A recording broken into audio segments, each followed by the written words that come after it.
আসসালামু আলাইকুম ওয়া রাহমাতুল্লাহ। প্রিয় বন্ধুরা, আজ আমি আপনাদের এমন এক সত্য কাহিনী শোনাতে যাচ্ছি যা শুনলে শরীর শিউরে উঠবে, চোখ ভিজে যাবে আর নিজের ঈমান নিয়ে প্রশ্ন জাগবে।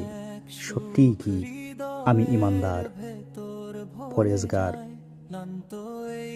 আজকের বিষয় ইবলিসের শাস্তি, তার অনুশোচনা আর কেন সে নিজেই মৃত্যু চাইবে। এই ভিডিও শেষ না করা পর্যন্ত অনুরোধ, একটুও স্কিপ করবেন না। ইবলিস কি শুরু থেকেই খারাপ ছিল? না, একদম না। ইবলিস ছিল অত্যন্ত ইবাদতকারী এক জিন। এত বেশি ইবাদত করত যে তাকে ফেরেশতাদের কাতারেও জায়গা দেওয়া হয়েছিল। কিন্তু এক মুহূর্ত, মাত্র এক মুহূর্তের অহংকার সব কিছু ধ্বংস করে দিল। আল্লাহ যখন আদম আলাইসাল্লামকে সৃষ্টি করলেন, সব ফেরেশতাকে সেজদার নির্দেশ দিলেন। সবাই সেজদা করল, কিন্তু একজন করল না, সে ছিল ইবলিস। ইবলিস বলেছিল, আমি আগুন থেকে তৈরি আর আদম মাটি থেকে, আমি কেন তার সামনে মাথা নত করব? এই একটি বাক্যই তার চিরন্তন ধ্বংসের কারণ হয়ে গেল। আল্লাহ তখন বললেন, তুমি এখান থেকে বের হয়ে যাও, তোমার উপর আমার লানত। সেই মুহূর্তে ইবলিস বুঝে গিয়েছিল সব শেষ। কিন্তু সে ক্ষমা চায়নি, বরং চেয়েছিল সময়। সে বলেছিল, হে আল্লাহ, আমাকে কিয়ামত পর্যন্ত সময় দিন।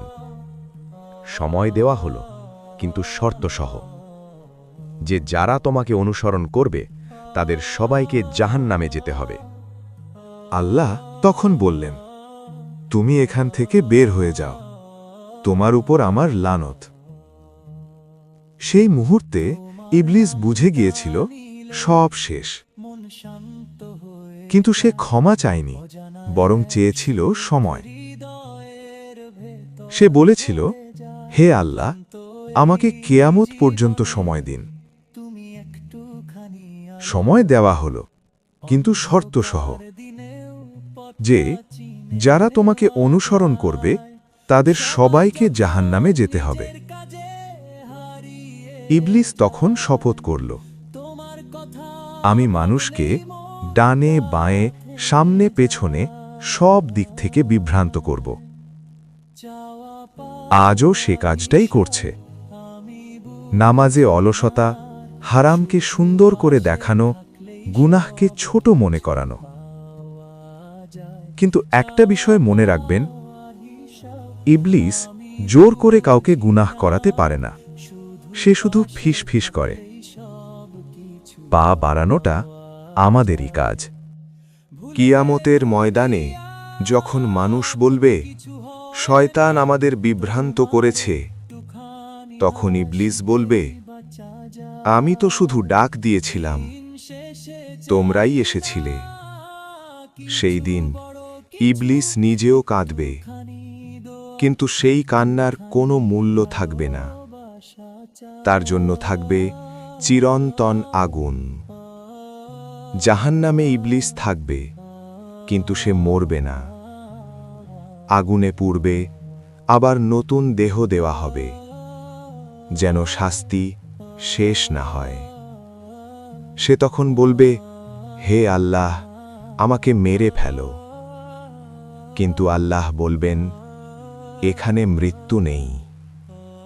ভাবুন একবার, মরতে না পারার কষ্ট কত ভয়ঙ্কর। প্রিয় বন্ধুরা, ইবলিসের কাহিনী আমাদের জন্য শিক্ষা। অহংকার কখনো ভালো না, গুনাহ ছোট মনে করা বিপদ। আজ যদি তওবা করি, আজ যদি নামাজে ফিরি, তাহলে ইবলিসের পরাজয় নিশ্চিত। হে আল্লাহ, আমাদেরকে শয়তানের ধোঁকা থেকে বাঁচান। আমাদের শেষ নিঃশ্বাস যেন ঈমানের সাথে হয়। আমিন। প্রিয় দর্শক, ভিডিওটি ভালো লাগলে লাইক, কমেন্ট এবং শেয়ার করুন। চ্যানেলটি সাবস্ক্রাইব করে পাশে থাকুন। পরবর্তী ভিডিও দেখার আমন্ত্রণ জানিয়ে আসসালামু আলাইকুম ওয়া রাহমাতুল্লাহি ওয়া বারাকাতুহু।